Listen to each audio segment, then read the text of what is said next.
Seguimos con el ciclo que hay en la programación de este año sobre la temática fe, cultura y justicia, y hoy toca la tercera sesión, como saben ustedes, que va titulada de esta manera: Aportación del pontificado de Francisco al mundo y a la Iglesia. Charla que va a ser impartida, como saben ustedes también, por Diego Molina, sacerdote jesuita de Granada, y como él le gusta decir, de la Zubia, ¿no? Zubiético. Es el patrón, además. También. No haría falta presentación, pero en fin, dada la temática tan específica y de la que él es ciertamente un experto en la materia, vamos a hacer una breve presentación de su trayectoria. Estudió filosofía en la Universidad Pontificia de Comillas, es licenciado en Filología Clásica en la Complutense de Madrid y teólogo por la Facultad de Teología de Granada. Posteriormente, también en la Universidad de Frankfurt, de San Jorge, hizo su tesis doctoral y estudió teología y obtuvo el grado de doctor en teología después de la presentación de su tesis doctoral. Desde el curso 1999 al 2000, desde entonces hasta ahora, es profesor de la Facultad de Teología de Granada, actualmente adscrita a la Universidad Loyola. Y durante este periodo ha impartido diversas materias en distintas asignaturas, como son, por ejemplo, la eclesiología, historia de la teología contemporánea, teología oriental, teología profunda y teología pastoral y catequética. Ha sido incluso el rector de la Facultad de Teología y actualmente catedrático del Departamento de Teología Dogmática de esta Universidad de Loyola, de la Facultad de Teología de Granada. Es profesor de Eclesiología e Historia de la Teología. Lógicamente, con esa trayectoria personal y experto en el tema fundamentalmente eclesiológico, es un conferenciante que es solicitado continuamente, no solamente a nivel nacional, sino incluso a nivel internacional. Y algunos detalles de esta versión, digamos, de divulgación y de acompañamiento espiritual son, por ejemplo, el hecho de que en la facultad, la conferencia episcopal, periódicamente organiza unos ejercicios espirituales para el estamento de los obispos, ¿no? Este año, en el mes de enero, él fue precisamente la persona elegida para realizar los ejercicios espirituales en unos 30 obispos nacionales, ¿no? Lógicamente supone que su conocimiento sobre ciertas materias en este orden de ideas pues, es relevante, ¿no? Ahí asistirán, por supuesto, el presidente de la conferencia episcopal, el vicepresidente, el secretario, etc., ¿no? Además, sabemos que hay un programa de radio que se llama Puntos de la Oración, que es un programa que difunde una emisora radiofónica, Magis Radio, que pertenece a la Orden de los Jesuitas, y con distintas instituciones que pretende sencillamente difundir la fe, la cultura y la justicia para que haya también un acompañamiento espiritual en las distintas etapas de cada uno de nosotros, ¿no? Junto a toda esta trayectoria, no solamente ha sido una persona que ha difundido, ha transmitido, ha enseñado, sino incluso tiene una actividad científica relevante, ¿no? Solamente voy a citar 2 o 3 apartados en este sentido. De sus múltiples aportaciones, es autor de 7 libros, ha dirigido 10 tesis doctorales y tiene pues, publicado un importante número de artículos científicos. Yo he contado hasta 56, seguramente más. Algunos de los títulos de estos artículos científicos, pues muy emparentados de alguna manera con el motivo de la charla de hoy, ¿no? Por ejemplo, digo algunos títulos que han sido publicados en su recorrido científico y en su actividad. Sentir con la Iglesia. ¿Cómo imaginar la Iglesia del futuro? El lugar de la Iglesia en la revelación. La Iglesia en la espiritualidad ignaciana en los altares de la historia. La Iglesia en estado de evangelización. El poder de la Iglesia. Sentir con la Iglesia una realidad polivalente. Y el primer año del Papa Francisco. Creo que, en definitiva, creemos que esta trayectoria define a Diego Molina como una figura idónea para esta conferencia, para esta charla. Y para finalizar, y antes de darle la palabra, decirles que ha sido profesor mío y, por supuesto, les aseguro que es extraordinario docente. En ese sentido, las clases son pues, del máximo nivel y además divertidas, lo cual es muy difícil, pero con él son ciertamente divertidas, ¿no? Además tengo con él un gran cariño, admiración y respeto, y le doy las gracias por estar aquí y que yo sea justamente la persona que va a presentar. Diego, muchísimas gracias por tu presencia. Tienes la palabra. Muchas gracias, Antonio. La razón de todo lo que he dicho es la última frase, que me tiene mucho cariño y afecto, y por eso todo lo que he dicho es bastante más de lo que convendría haber dicho. Se me ha pedido hablar del Papa Francisco, aportaciones del Papa a la Iglesia y al mundo, que es un título, un tema bastante amplio y que casi suena como una especie de resumen, de valoración de lo que hubiera sido un pontificado ya terminado. De hecho, el pontificado de Francisco no ha terminado, pero llevamos ya 11 años desde que comenzó el Día de San José del año 2013. Ciertamente ya es un pontificado mucho más largo que el pontificado de Juan XXIII, que duró 5 años, o el del mismo Benedicto XVI, que lo tuvimos como Papa durante 8 años. 11 años ya es un tiempo suficiente para ver lo que un Papa, en concreto este, quiere aportar a la Iglesia y también a la sociedad en la que la Iglesia se mueve. A mi modo de ver, Francisco lo que ha ido haciendo a lo largo de estos 11 años es algo que siempre ha tenido muy dentro de sí, desde antes de ser Papa. Siempre que se va a reunir un cónclave, se hacen lo que se llaman unas congregaciones generales, donde los cardenales se reúnen para intercambiar opiniones sobre la situación de la Iglesia. En esas congregaciones generales que ocurrieron en el 2013, después de la renuncia de Benedicto XVI, Francisco tomó la palabra una vez. Y lo que dijo en esa intervención es lo que yo creo que ha querido realizar a lo largo de su pontificado. Ahí expresó que evangelizar supone en la Iglesia la parresía de salir de sí misma. Salir de sí misma e ir hacia las periferias, todas las periferias, las geográficas y también las existenciales.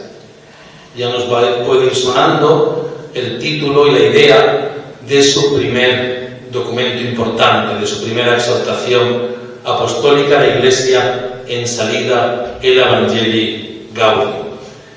Cuando la Iglesia no sale de sí misma, para evangelizar deviene autorreferencial y entonces se enferma. Una de las líneas contra las que el Papa ha luchado es contra esa Iglesia que solamente se preocupa de sí misma, de su supervivencia, de sus problemas internos. La lucha contra el clericalismo es también parte, forma también parte de no querer una Iglesia autorreferencial. La Iglesia, cuando es autorreferencial, deja de ser el misterio de la luna. Esto es un título que los padres daban a la Iglesia como la luna, porque el sol es Cristo. Cuando la Iglesia se vuelve autorreferencial, se olvida de que es la que refleja la luz que viene de Cristo. Y entonces aparece la mundanidad espiritual. O la Iglesia es evangelizadora y sale de sí, o la Iglesia es mundana y vive en sí, de sí y para sí. Esto debe dar luz, dice el Papa, a los posibles cambios y reformas que haya que hacer para la salvación de las almas. Yo creo que lo que ha intentado Francisco a lo largo de estos 11 años ha sido llevar adelante una serie de reformas, tanto al interior de la Iglesia como una serie de proclamas, de preocupaciones al exterior de la misma, para intentar que la Iglesia dejase de ser autorreferencial y convertirla en un vehículo apropiado para la evangelización. Este Papa ha hablado mucho, pero además de hablar, es el Papa de los gestos. Hay una serie de gestos que el Papa ha ido haciendo pequeños, pero que de hecho nos indican hacia dónde quiere él llevar la Iglesia. Algunos de esos gestos, que tomados aisladamente y en abstracto no son nada importantes, se hacen importantes por la novedad, porque a veces es la primera vez o de las primeras veces que un Papa hace eso. De hecho, si no es la primera vez, es de las primeras. Es peligroso siempre decir ha sido la primera vez. Hay que entonces contrastarlo con toda la historia. Lo normal no es que un Papa pida perdón. Esto no ha sido la costumbre en la historia de la Iglesia. Bueno, Francisco no tiene problemas en pedir perdón. En la carta que le escribió a los obispos de Chile, en el año 2018, dice: lo que me toca, reconozco y así quiero que lo transmitan fielmente, que he incurrido en graves equivocaciones de valoración y percepción de la situación de Chile, especialmente por falta de información veraz y equilibrada. Ya desde ahora pido perdón a todos aquellos a los que ofendí y espero poder hacerlo personalmente en las próximas semanas en las reuniones que tendré con representantes de las personas entrevistadas. Francisco viajó a Chile y se puso a favor, apoyó al obispo Barros, que era el obispo de Osorno. Cuando volvió a Roma y recibió los informes que habían realizado dos monseñores que habían enviado a Chile, reconoció que se había equivocado sencillamente y que podría haber herido fundamentalmente a los que se consideraban víctimas de ese obispo.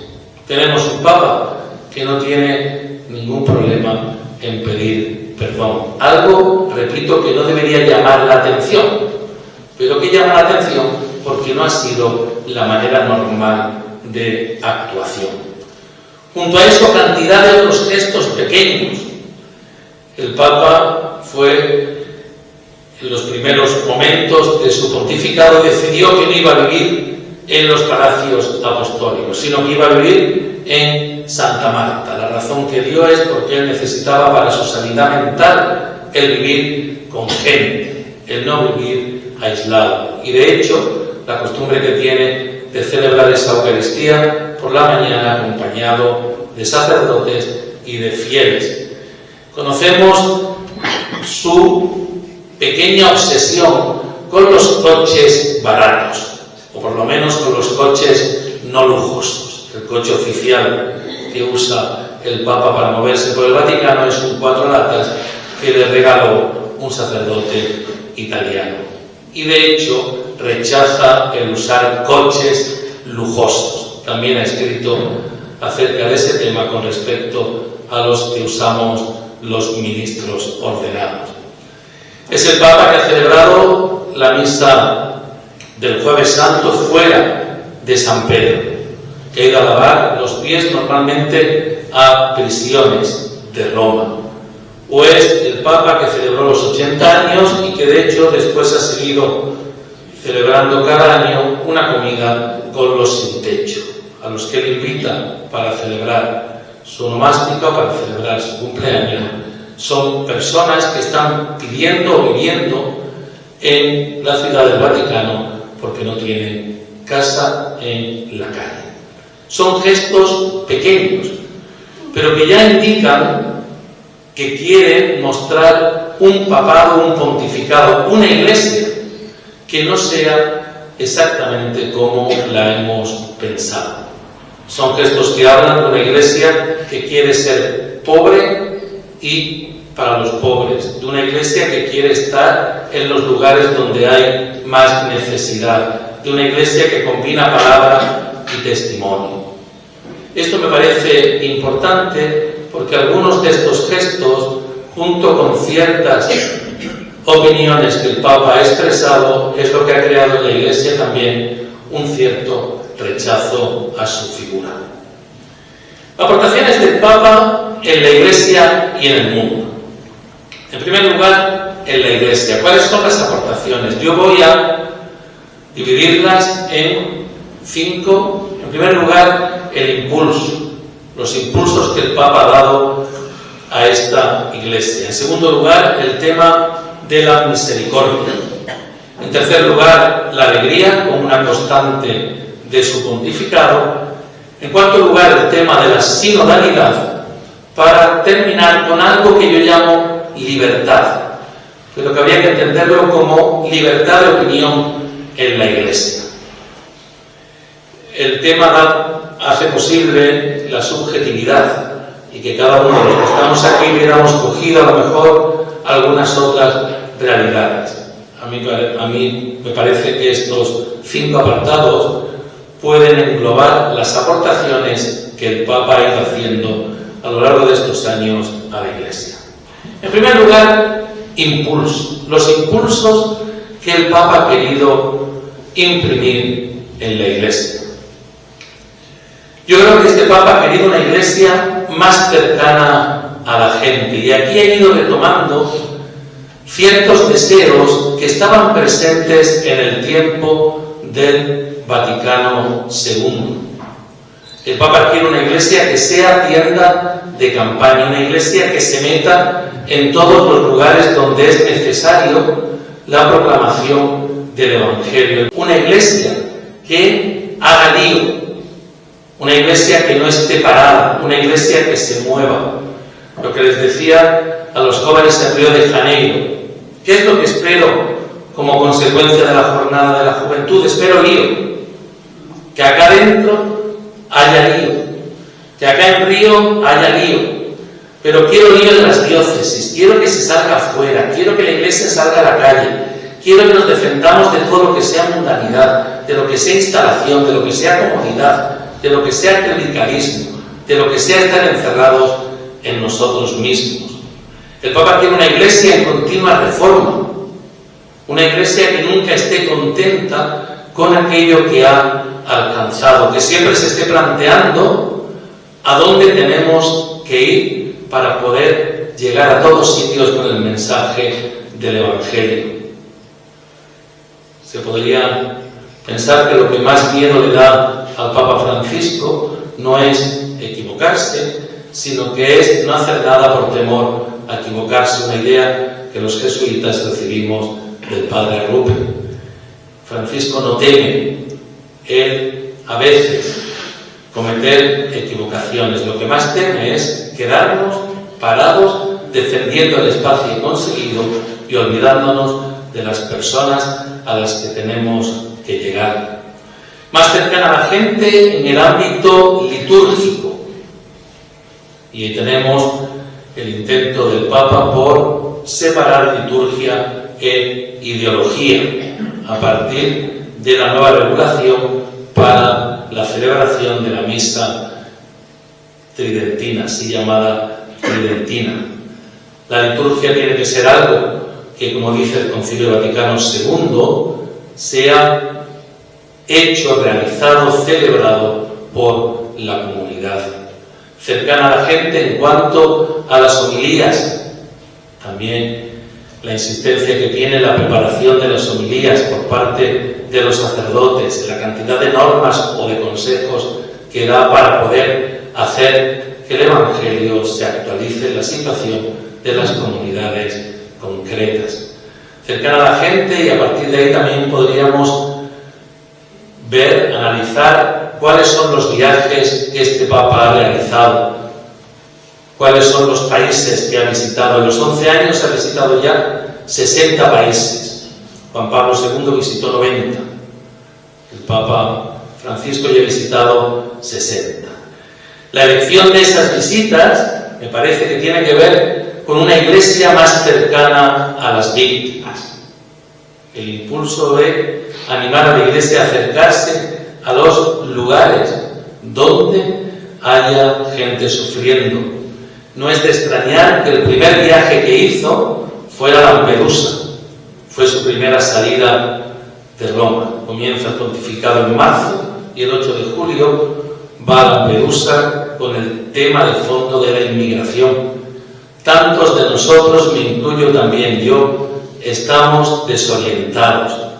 No estamos ya atentos al mundo en que vivimos, no nos preocupamos, no protegemos lo que Dios ha creado para todos y no somos capaces siquiera de cuidarnos los unos a los otros. Y cuando esta desorientación alcanza dimensiones mundiales, se llega a tragedias como esta a la que hemos asistido. Algo peculiar de las intervenciones papales es que suele siempre meterse él cuando habla de la realidad. Tantos de nosotros, me incluyo también yo, el Papa nunca aparece como alguien que quiere enseñar desde una altura moral, como si estuviera inmunizado contra eso que la mayoría de nosotros vive. La primera visita fue a Lampedusa y gran parte de los países que ha visitado no se corresponden con lo que entendemos con países ricos o del primer mundo. De hecho, nos tiene un poco olvidados a los países tradicionales y intenta visitar aquellos países que están ya sea en el margen social, económico o bien porque están en las fronteras culturales, en las fronteras existenciales. Una iglesia más cercana a las víctimas, una iglesia que no solamente viva para los pobres, sino que también sea pobre, una iglesia que a ese vivir en favor de el vivir con, el compartir la suerte de aquellos a los que hemos sido enviados. Y un tercer impulso, el Papa quiere una iglesia más femenina. En esto hay opiniones para todos los gustos. Hay grupos de mujeres, grupos de teólogas que echan en falta que el Papa vaya más allá, que avance más en el camino de la inclusión de la mujer en la Iglesia. Hay otros grupos que piensan que se están planteando temas que no deberían ser planteados. Desde el Evangelii Gaudium, el Papa ha insistido en la necesidad que tiene la Iglesia de aprovechar, de incluir la aportación femenina. Y se ha puesto siempre en contra de considerar el papel de las mujeres en la Iglesia como un papel secundario o como un papel de ayuda al clero. También ha dicho que la Iglesia necesita que haya mujeres en los órganos de decisión. Y de hecho el Papa ya ha nombrado a 7 mujeres número 2 o número 3 de dicasterios vaticanos, con el cargo bien de secretarias o bien de subsecretarias. A partir de que la Constitución Predicate Evangelium de reforma de la Curia Romana permite que los laicos y laicas puedan ser miembros de los diferentes dicasterios, incluso presidentes. Todavía presidenta no tenemos ninguna, pero desde ese momento el Papa ha nombrado a 7 mujeres como miembros importantes de esos dicasterios. Ha nombrado a más, pero a 7 como secretarias o subsecretarias. De hecho, el Papa es el que invitó y potenció el que se pensase sobre la posibilidad de la ordenación diaconal para las mujeres. Es verdad que el tema ha quedado aparcado, fundamentalmente porque el grupo de reflexión sobre el diaconado femenino no llegó a ninguna conclusión. Y el Papa entonces lo que dijo fue: pues mientras ustedes no se pongan de acuerdo, pues no hacemos nada. Es un tema que ha vuelto a aparecer en el sínodo, que se celebró su primera sesión en octubre del pasado año, y me imagino que va a volver a aparecer en la próxima sesión del sínodo sobre la sinodalidad. A nivel de impulsos, creo que el Papa lo que quiere es una iglesia más cercana a la gente, más cercana a las víctimas, también una iglesia más femenina. Lo segundo que me llama la atención y me parece muy productivo en el pontificado de Francisco es el tema de la misericordia. Francisco convocó en el 2015 un jubileo extraordinario sobre la misericordia. En la bula de convocación decía que la misericordia es la viga maestra que sostiene la vida de la Iglesia. Todo en su acción pastoral debería estar revestido por la ternura con la que se dirige a los creyentes. Nada en su anuncio y en su testimonio hacia el mundo puede carecer de misericordia. La credibilidad de la Iglesia pasa a través del camino del amor misericordioso y compasivo. La Iglesia vive un deseo inagotable de brindar misericordia. Esto dicho así, creo que nadie puede sentirse ofendido y nadie puede rechazar que la misericordia es un eje central de nuestra comprensión de Dios y de la manera como la Iglesia y como los cristianos debemos acercarnos a los demás. El problema surge cuando esto se va concretando en ciertos temas. A mi modo de ver, lo que Amoris Laetitia posibilitó que los divorciados vueltos a casar, o sea, una situación objetivamente irregular, pudieran volver a recibir la comunión, está motivado precisamente por esta idea. Porque si la Iglesia tiene que mostrar algo es misericordia. La Iglesia no puede únicamente situarse en el juicio que al final deja fuera de la Iglesia a determinados grupos. Cuando al Papa se le pregunta quién cabe en la Iglesia, él ha respondido siempre todos, todos, todos. Y todos son sencillamente todos.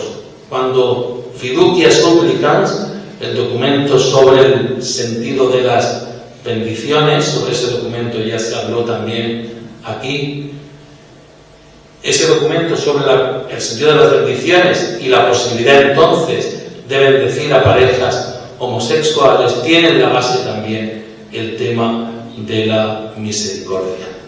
La Iglesia no acompaña ideales, la Iglesia acompaña a personas concretas y las acompaña en la etapa concreta a la que la persona puede llegar y está viviendo.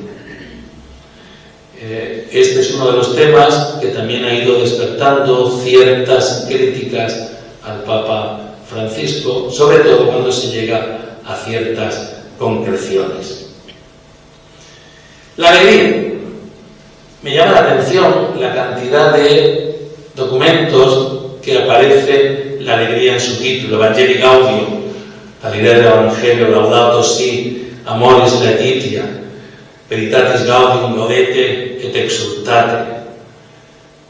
Gaudium et Spes, que comienza con esas palabras, Gaudium et Spes, alegría y gozo y esperanza.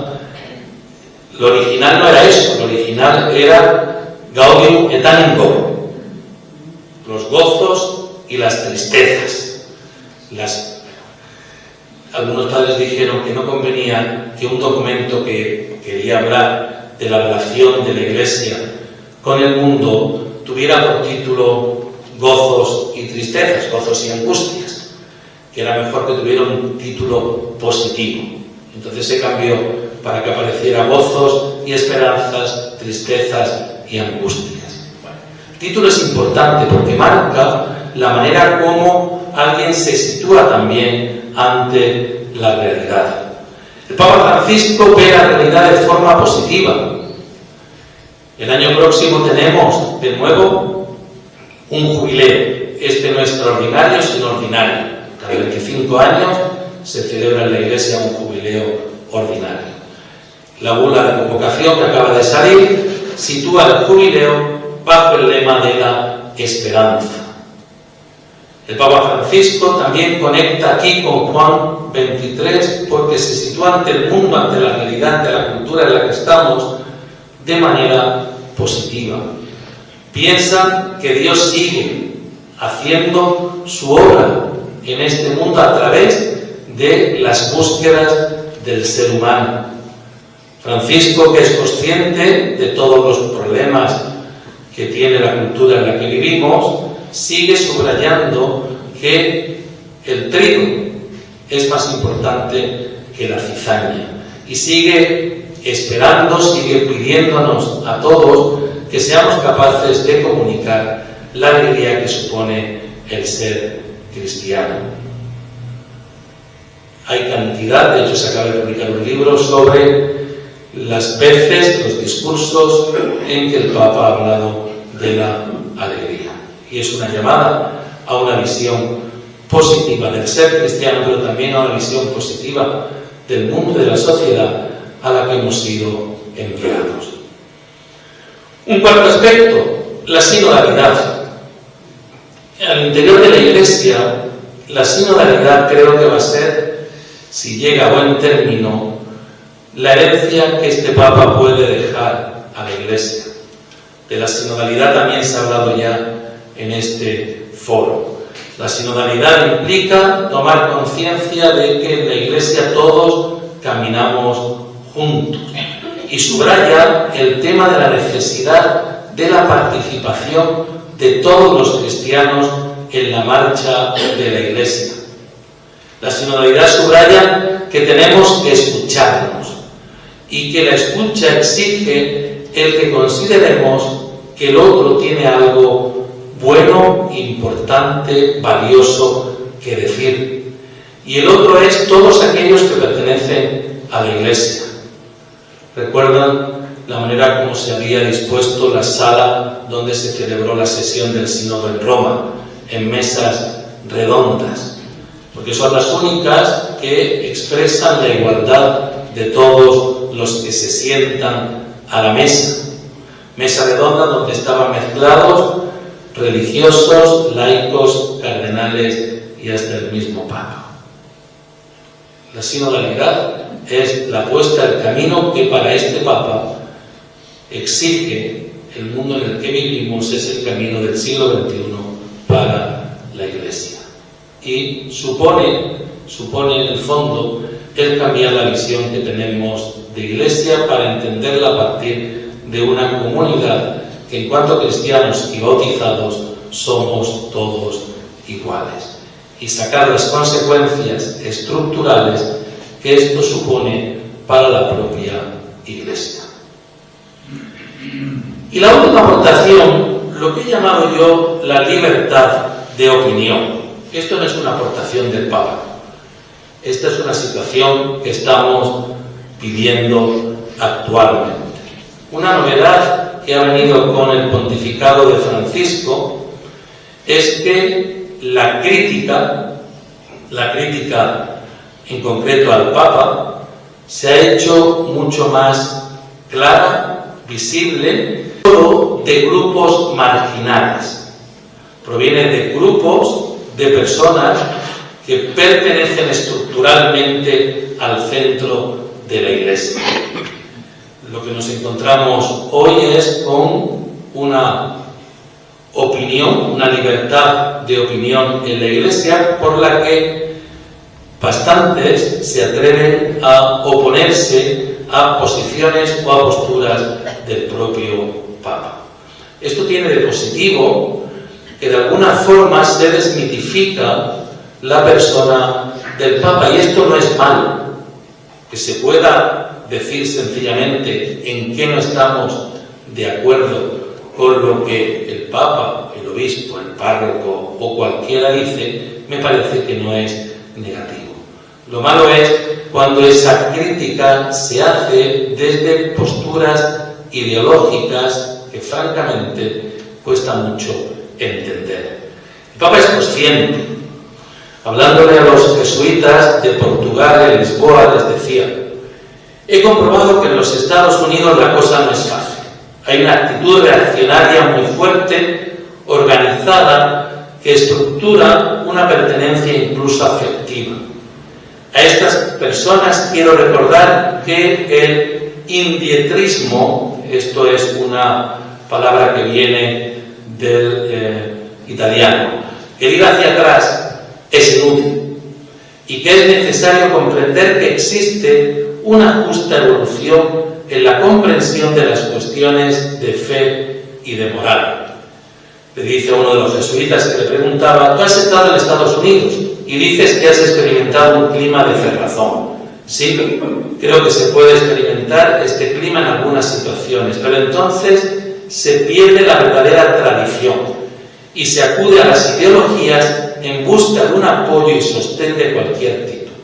En otras palabras, la ideología suplanta a la fe, la pertenencia a un sector de la Iglesia sustituye a la pertenencia a la Iglesia.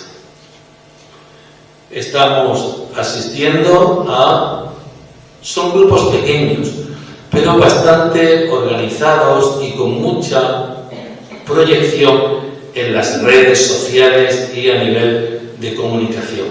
Pero estamos asistiendo a una corriente de opinión por la que el Papa Francisco, si no está próximo a la herejía, se está dedicando a temas que en principio no le pertenecerían.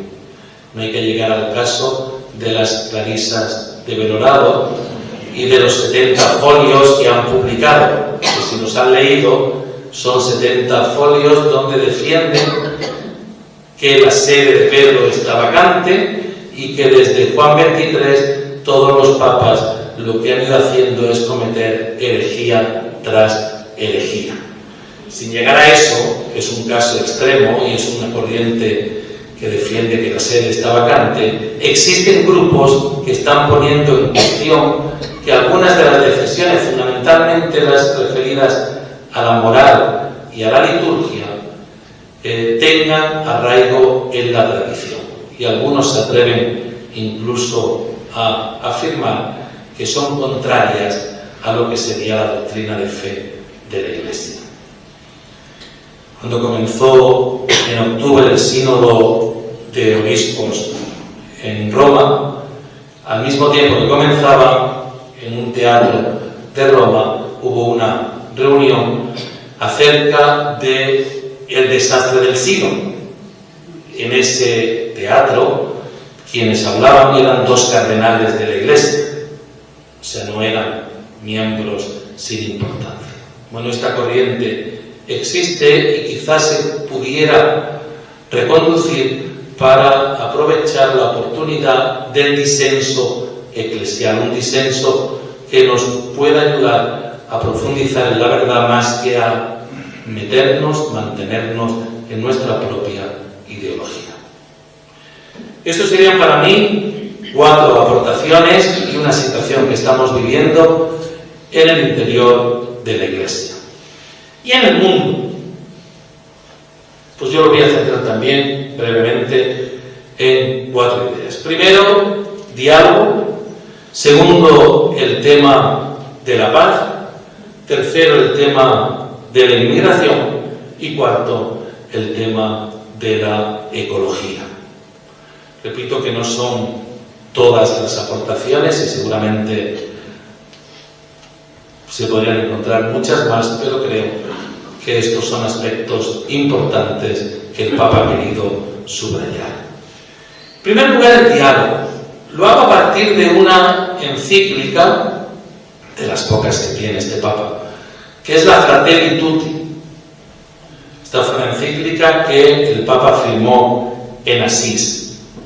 Y es una encíclica que insiste en la necesidad que tenemos de dialogar todos. Y él esta encíclica la dirige a todas las personas que quieran leerla. No está dirigida solamente a los cristianos, a los católicos, sino que es una oferta para todos. Y lo que quiere es abrir un diálogo para llegar a la amistad social. Este es un concepto que el Papa usa en esa encíclica. La amistad social para, a partir de ahí, poder construir una sociedad mejor. Es algo concreto que se relaciona con la fraternidad. Para el Papa es una fraternidad universal que conduce a una siembra de paz también universal y a una cercanía especialmente con los más pobres y necesitados. La amistad social va buscando el que todos podamos objetivamente ser hermanos. Y para eso se exige la paz y se exige comenzar por aquellos que están en situación objetiva más al margen, más difícil para llegar a ello. No busca el Papa una sociedad homogénea. Lo que quiere es crear una cultura del encuentro para la cual el diálogo es el camino más adecuado. Es reconocer aquello que siempre debe ser afirmado y respetado, algo que está más allá del consenso circunstancial. Supone la capacidad de respetar el punto de vista del otro, aceptando la posibilidad de que el otro haga un aporte. Papa subraya la necesidad que tenemos de respetarnos unos a otros y de escuchar a todos, cristianos, no cristianos, y de coherencia entre pensamiento y acción, porque entonces toda la sociedad se beneficia. Pero incluso, aunque un grupo sea coherente, debe abrirse a otros para intentar comprender el sentido de lo que dicen y hacen, aunque ello no se asuma como una convicción propia. A pesar de que haya un grupo que sea coherente, que viva de acuerdo a lo que dice, para poder enriquecerse hay que abrirse a lo que piensan los demás. Y es una amistad social que requiere concreción. Hay que recuperar, dice el Papa, la amabilidad en las relaciones personales. La amabilidad no es una actitud burguesa o superficial, no es un detalle menor. No consiste solo en tratar al otro cuidando de no herirlo con el lenguaje o los gestos. Es estar tan cerca del otro, comprenderlo también, que podamos darle las palabras de aliento que lo reconforten, fortalezcan, consuelen, estimulen. Es un esfuerzo que, vivido día a día, creará una convivencia sana que venza las incomprensiones y prevenga los conflictos. Más importante, que permita a todos el derecho de ser felices. En nuestra sociedad hablamos mucho de tolerancia, y la tolerancia es lo menos que se vende en poder vivir juntos. A lo que el Papa aspira es a una fraternidad, a una amistad social en la que todos los seres humanos podamos, de hecho, vivir enriqueciéndonos unos a otros. Este diálogo también supone, como decía antes, una visión del mundo que no es el lugar donde únicamente habita el mal. Supone una visión del mundo que tiene sus valores. Supone que en el encuentro con otras religiones, que en el encuentro con otros que piensan distinto, vamos a salir enriquecidos todos. Lo primero que aporta Francisco para el mundo es la disposición de la Iglesia a entrar en diálogo con todos, sin escatimar esfuerzos para ello. En segundo lugar, el tema de la paz. No es un tema original de Francisco y es un tema que bastantes pontífices desde Pío XII han dedicado documentos y llamadas. Quizá el momento en el que vivimos, el que existan guerras cerca de nosotros, pues han hecho que esto nos toque más. No es suficiente hablar de paz, se debe hacer la paz. Y quien habla solamente de paz y no hace la paz, se contradice. Y quien habla de paz y favorece la guerra, por ejemplo, con la venta de armas, es un hipócrita. A mi modo de ver, todas las llamadas que hace el Papa van motivadas por esta búsqueda de paz. No siempre ha sido bien entendido y no siempre ha sido bien aceptado. Pero en la práctica piensa que debe ponerse cualquier medio para conseguir la paz y que la guerra siempre es la peor solución para cualquier conflicto. Es el Papa que ha eliminado como moral la pena de muerte. Ya la guerra moral es complicado que se defienda, aunque se puede seguir defendiendo. Los notables progresos de las nuevas tecnologías de la información, especialmente en la esfera digital, presentan, por tanto, entusiasmantes oportunidades y graves riesgos con serias implicaciones para la búsqueda de la justicia y la armonía entre los pueblos. Es necesario plantearse algunas preguntas urgentes. ¿Cuáles serán las consecuencias a medio y largo plazo de las nuevas tecnologías digitales en cuanto a la paz? Me ha llamado mucho la atención que en la jornada de la paz de este año, la que celebra la Iglesia el 1 de enero siempre, el Papa da un mensaje para esa jornada. El mensaje es todo sobre las nuevas tecnologías y las consecuencias de esas nuevas tecnologías, posibles malas consecuencias para el tema de la guerra, para que la paz no se haga realidad. La capacidad para conectar también los nuevos escenarios donde se está jugando el tema de la paz es algo que el Papa ha hecho bastante bien. Y un tema que siempre lo ha llevado en el corazón es el tema de la inmigración. Quizá porque él mismo sea descendiente de emigrantes italianos, pero desde el comienzo ha pronunciado palabras en favor de la aceptación, de la acogida de los migrantes. Los migrantes escapan debido a la pobreza, al miedo, a la desesperación. Y podríamos seguir desde Lampedusa hasta este mismo año la cantidad de afirmaciones que el Papa ha hecho llamando a la acogida, también al trabajo para que la migración no tenga por qué producirse.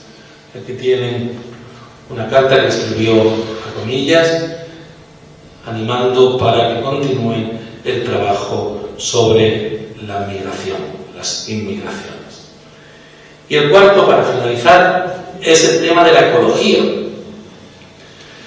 Es el primer Papa que ha escrito un documento magisterial sobre el tema ecológico. Es algo que a partir de la publicación de Laudato Si ha estado siempre presente en su enseñanza. Es la primera vez que la Iglesia toma conciencia de la situación en la que nuestro planeta se encuentra y apuesta decididamente por la cuestión ecológica, que tiene también ramificaciones en cuanto a la justicia, en cuanto a la paz, en cuanto a la emigración o inmigración. De hecho, hay una plataforma en el Dicasterio sobre Desarrollo dedicada enteramente a la Laudato Si y a determinadas actividades que se hacen en favor ecológico por parte del Vaticano. Y esto sí que me parece que es una novedad en el ámbito tanto magisterial como de acción del Papa. Llevamos 11 años con Francisco. Como yo no soy profeta y no hay por qué matar a nadie, no sabemos cuántos más va a permanecer en el pontificado. Ciertamente no serán muchísimos. La pregunta que uno siempre se hace de las aportaciones que un Papa ha realizado es en qué medida esas aportaciones van a poder continuar, en qué medida han sido asumidas por los creyentes para que una vez que el Papa no esté puedan tener visos de hacerse productivas. Pero eso ya no depende de este Papa, lo que depende de él es lo que está haciendo.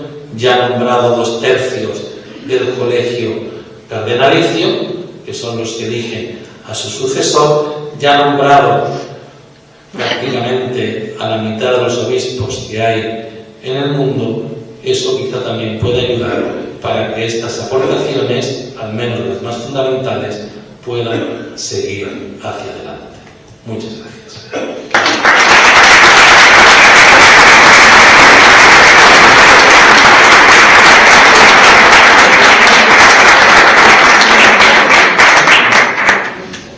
Y perdón por la voz. Bien, Diego, magnífico, muchísimas gracias. se abre la pregunta porque seguramente haya interés por ello. ¿Sí? Sí, hola, buenas tardes. Yo tenía dos preguntas.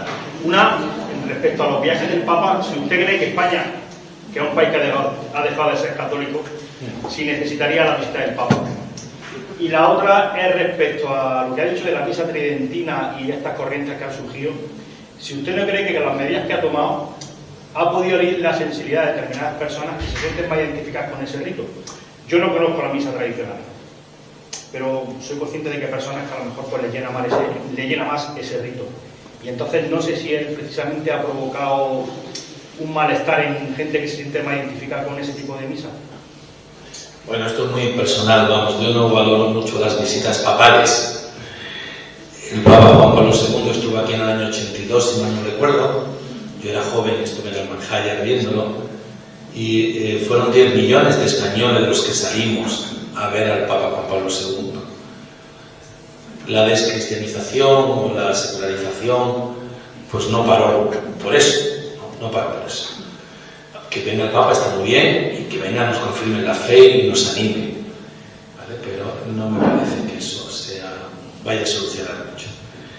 Sobre el tema de la misa tridentina, yo creo que sí que ha habido sensibilidades. A ver, hay varias cosas que tocan muy hondo el ser creyente. Y una de esas cosas son los ritos, porque es la manera como hemos celebrado nuestra fe durante mucho tiempo, ¿no? Entonces, que pueda haber lastimado la sensibilidad del grupo, sí, totalmente de acuerdo. Que a lo mejor se podría haber hecho de otra manera, también. Pero es verdad que lo que el Papa piensa, y yo también estoy un poco de acuerdo con él, es que la liturgia se había convertido en arma arrojadiza. Y que ciertos grupos que celebraban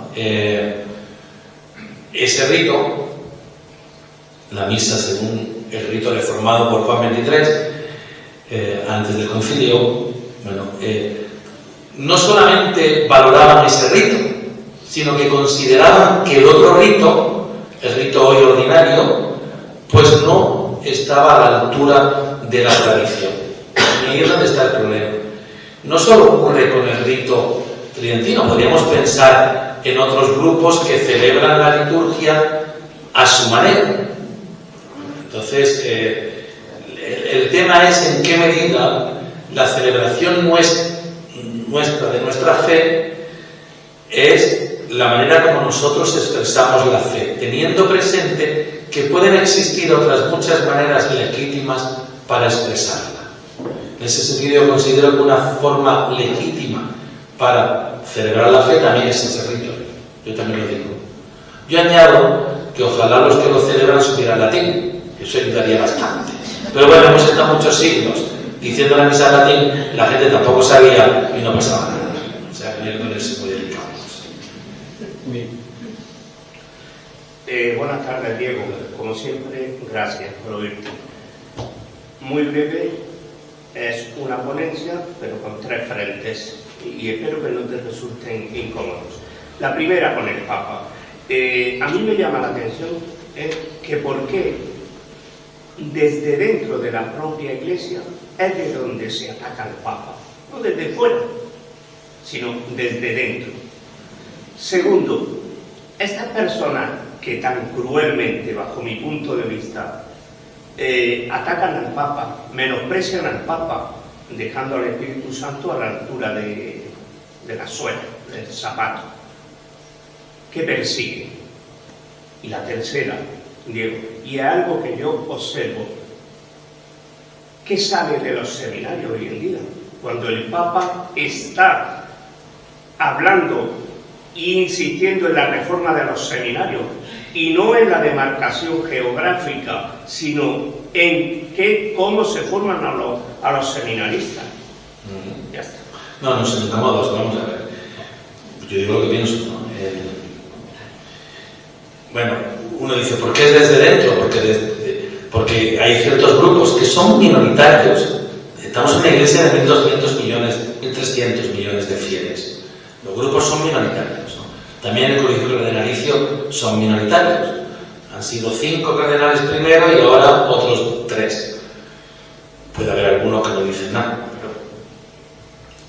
pues se sienten atacados. Si me pongo en plan benévolo, digo y les doy y pienso que actúan en conciencia y con buena fe, cosa que a veces cuesta verlo. Bueno, porque piensan que están defendiendo algo importante en la tradición de la Iglesia. Entonces al final a mí me parece que lo que están haciendo mal ciertamente los cardenales es la manera como lo están haciendo. Hay otras formas de discutir al interior de la Iglesia, menos los cardenales, sin tener que salir a la televisión o a los periódicos. Entonces eso yo creo que lo están haciendo mal, ¿no? También me parece que a lo mejor desde otra perspectiva, si el Papa es más aclamado fuera de la Iglesia y es solo criticado dentro de la misma, a lo mejor, le ha faltado el intentar hacer capaces a esos grupos de que entiendan aquello que se les ofrece. Habrá cosas que no van a entender nunca. Pues entonces ahí habrá que tomar una decisión y decir hasta aquí hemos llegado. Pero eso me parece que a lo mejor se podría haber trabajado un poco más. Lo de los seminarios, yo siempre he dicho que, mire, la reforma de la Iglesia no depende del Papa. Depende del Papa, porque el Papa puede mucho de la Iglesia Católica, pero depende fundamentalmente de los obispos. Y los obispos que tenemos, todavía, muchos de ellos no son de la línea de Francisco. España, además, es un claro ejemplo de ello. Entonces no salen los seminaristas, que no salen porque tenemos los formadores que tenemos y tenemos los obispos que tenemos. Hasta que no se cambien, pues vamos a seguir igual. Y eso es problemático. Pero eso tampoco se soluciona porque ahora saben que están en un proceso de reconversión, de reestructuración de los seminarios y de los centros de formación. Y el Vaticano les ha dado unas indicaciones. Tampoco eso lo soluciona todo de forma automática, porque al final las personas son las mismas, aunque lo apuntemos. Bueno, pues habrá que ver en qué medida esa estructura, la estructura episcopal va cambiando, uno de los obispos y vienen obispos más de otra línea. Sí. Sí, gracias. Pues yo básicamente estoy muy de acuerdo con toda la aportación que ha hecho el Papa Francisco. Y si bien yo he consultado esta mañana una entrevista que le hicieron a usted, y además estaba yo reflexionando sobre esta conferencia, ¿no? Entonces, un poco recogiendo información. Y usted apuntaba en esta entrevista que nunca en la historia de la Iglesia ha habido una sola línea teológica. Yo lo comparto, ¿vale? Y creo que ahora, por el contexto que vivimos, usted se refería, creo, en esta entrevista más bien al contexto español, creo, ¿vale? Sí. Entonces yo creo que precisamente ahora, también un poco por lo que está sucediendo, ¿no? Es todo muy maniqueo, todo está muy polarizado. Entonces yo creo que también hay una parte insisto, estando básicamente de acuerdo con las líneas maestras del pontificado de Francisco, ¿vale? Sin embargo, es verdad que yo, como cristiana, también a veces me cuesta trabajo entender algunas cuestiones. Creo que se ha volcado tanto, me da la sensación hacia el exterior, que ha olvidado lo interno. Tu cliente interno lo tienes ahí y es el primero que tienes que atender para que verdaderamente irradien hacia afuera todo ese mensaje. No. Creo que es básico en el liderazgo de cualquier organización y la Iglesia no escapa a ello. Entonces, claro, te estás encontrando con una resistencia, concretamente dentro de España, que hasta yo, en algunas ocasiones, siendo una mujer bastante centrada, con hijos adolescentes ya, que he pasado por muchas situaciones y a veces me cuesta. Entonces, no sé, yo puedo entender hasta cierto punto esta oposición, es que es muy chocante. Claro, lo que pasa es que yo creo que al final es porque las líneas de transmisión no funcionan. A ver, yo digo, por ir mal extremo, ¿cómo se puede entender lo de las clarisas? ¿Eso cómo se puede entender? Bueno, pero eso no ha sido de la noche a la mañana. Entonces, eso ha sido porque había un humus digo, un ambiente concreto que podrían ser más tradicionales, y ahí, en lugar de hacer un camino con ellas, aquellos que tenían que haberlo hecho, a lo mejor algunos hasta estaban contentos de que fueran tradicionales, ¿vale? Y las han potenciado hasta que ya ha llegado algún cuerpo extraño y se las ha llevado a... Quiero decir, que es verdad que hay que trabajar con los de dentro, pero yo creo que el Papa tiene bastantes documentos sobre la Iglesia en sí, que es lo que yo más entiendo, que no tanto el mundo. Lo que pasa es que ha habido resistencias a veces pequeñas, a veces de no transmitirlo por parte de aquellos que tienen la obligación de hacerlo, que son, en primer lugar, los obispos y los curas. ¿Vale? O sea, si el Papa dice lo del sínodo, el sínodo ha pasado en esta diócesis sin pena ni gloria. Esto no lo digo yo, Es cierto. esto lo dicen a alguien importante de esta iglesia.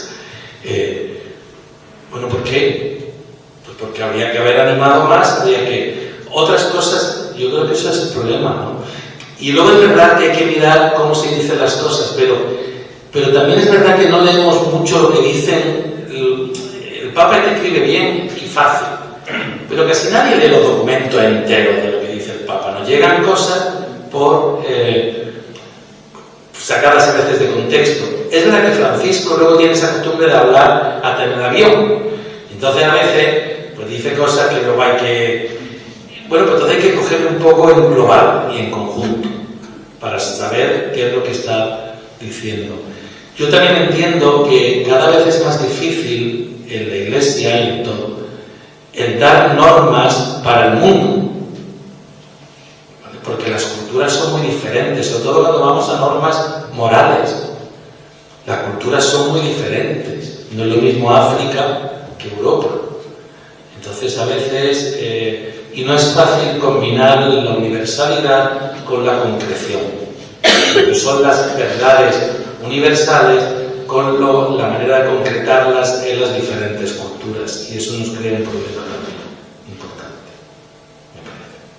Yo tuve la suerte de dormir una noche en las Carizas y de Fernández. Fue espectacular. Todas eran con carrera universitaria, jóvenes, había como 30.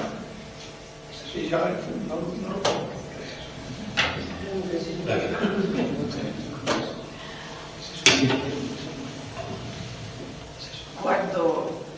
buenas tardes, digo, y gracias. Cuando miramos la iglesia y vemos aquí, ves la iglesia, los jóvenes fuera, mujeres muchas fuera, ves un auténtico decaimiento. Entonces, pensando en el futuro y también para que nos dé esperanza, es decir, pensando en el futuro, ¿qué piensas que en otras regiones, en otros sitios, hay una iglesia más viva, más así? Porque si no te entra la desesperanza, ¿no? Si la iglesia solo es esto que vemos aquí, pues bueno. Entonces, cosas que nos animen a la esperanza. Pues que hay iglesia en otro sitio. No tengo ni idea, la verdad. En esto, pero mira, yo a veces pienso, cuando las cosas se ponen muy mal, eso es un buen momento para volver a lo fundamental, el eliminar parafernalias que a veces podemos haber ido asumiendo, el darnos cuenta de que si somos pocos, pues todos vamos a aportar más. Y cuando somos muchos, pues una masa ahí, a lo mejor utilizar esto como una posibilidad de volver a recuperar los que queramos aquello que es lo más importante para nosotros. Pero lo otro no soy capaz de... Porque yo en esto sí, no soy muy optimista.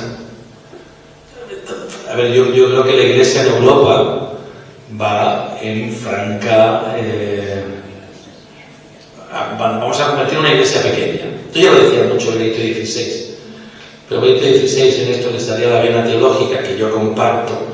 Y decía, la iglesia nunca ha mirado ni ha dado importancia al número. Cuando la Iglesia era la más pequeña en los siglos I, II y III, es cuando se consideraba a sí misma el alma del mundo y la razón por la que el mundo existía.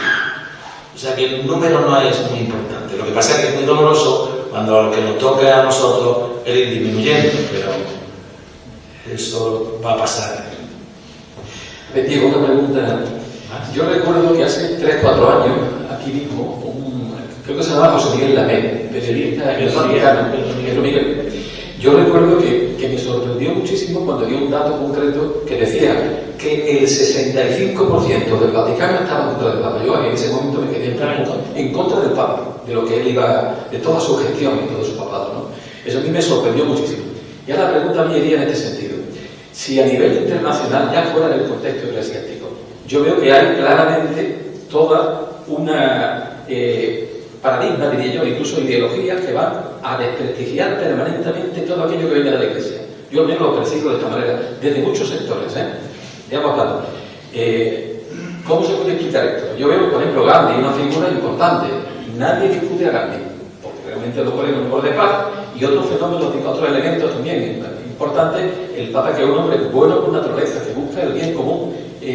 ¿Por qué esa reticencia tan llamativa y que incluso los creyentes, los cristianos, a veces nos envuelven en historias como esto que estamos viendo y en otros niveles? Por ejemplo, en la universidad, yo creo que ahora mismo decir que vas a misa o eres creyente, eso es lo que yo estoy percibiendo como una ideología predominante en la cual el elemento clave es desprestigiar todo aquello que venga de esta orientación. Bueno, lo que decir que el 65% está en contra del Papa en el Vaticano tampoco es no de extrañar. Y a mí me cuesta decir números. Cualquier organización se pone en contra si se siente amenazada por reformas. Esto no pasa en la universidad. Vamos. También en la Facultad de Teología. Si viene alguien y al final me va a quitar mi puesto, bueno, pues esto está pasando en Roma. Esto pasa siempre, y de hecho ha puesto ya el Papa ciertas normas que a algunos le han tenido que caer fatal. Como que él va a estar cambiando a los curas, cada 5 años nos va a mandar de vuelta a su diócesis. Bueno, cosas así. A ver, lo otro yo no sé, la experiencia, yo creo que eso es más de España que de otros sitios, ¿no?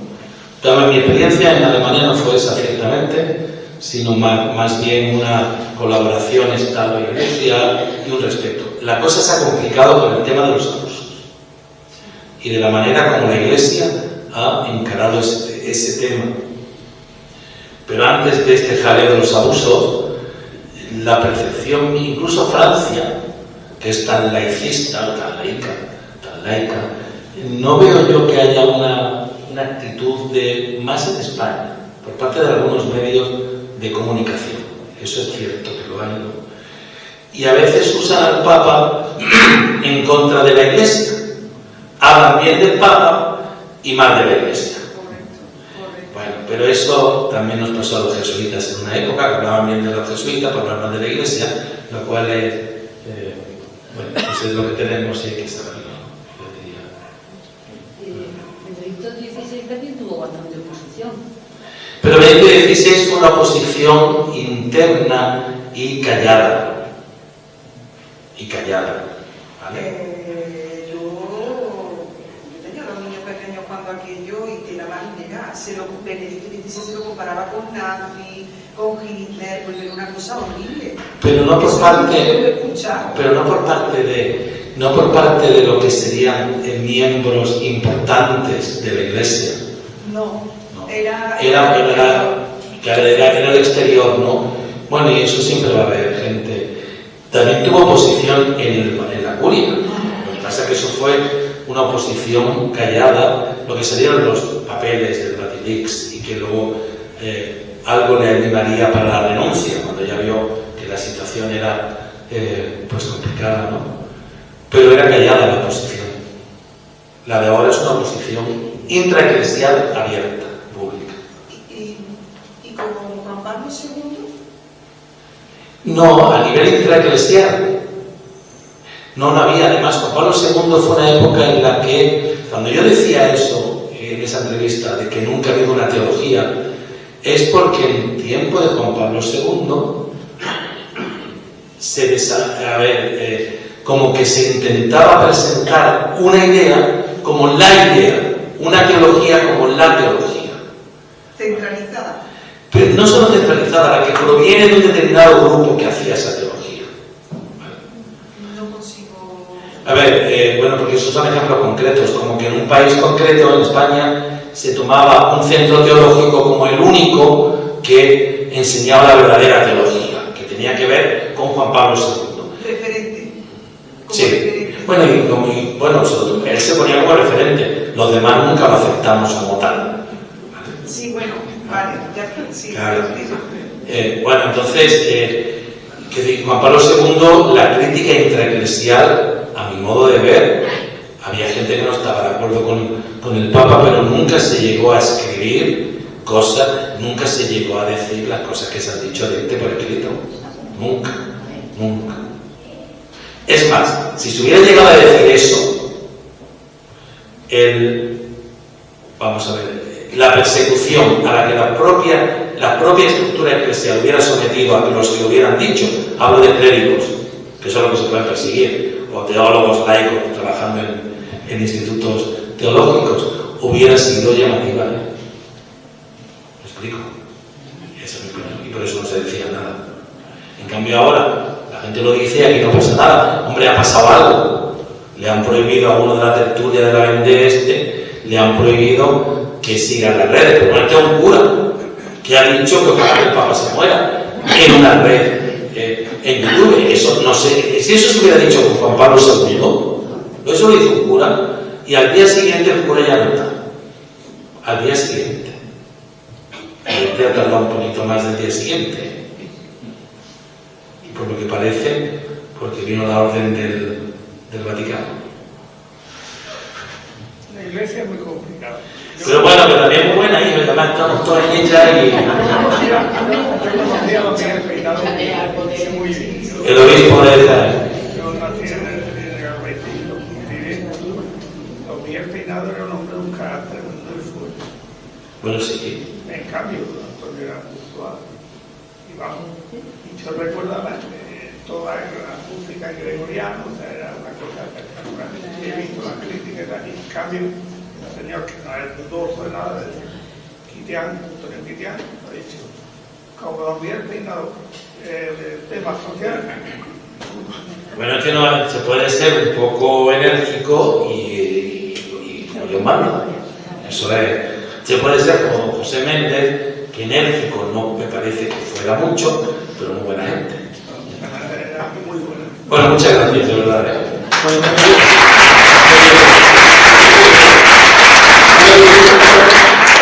Un aviso que queda pendiente para mañana. Como saben ustedes, está desde la que organiza la pastoral familiar a las 7:30 en la capilla de este centro será la oración comunitaria. Muchísimas gracias por vuestra presencia, Diego. Muchísimas gracias a ti.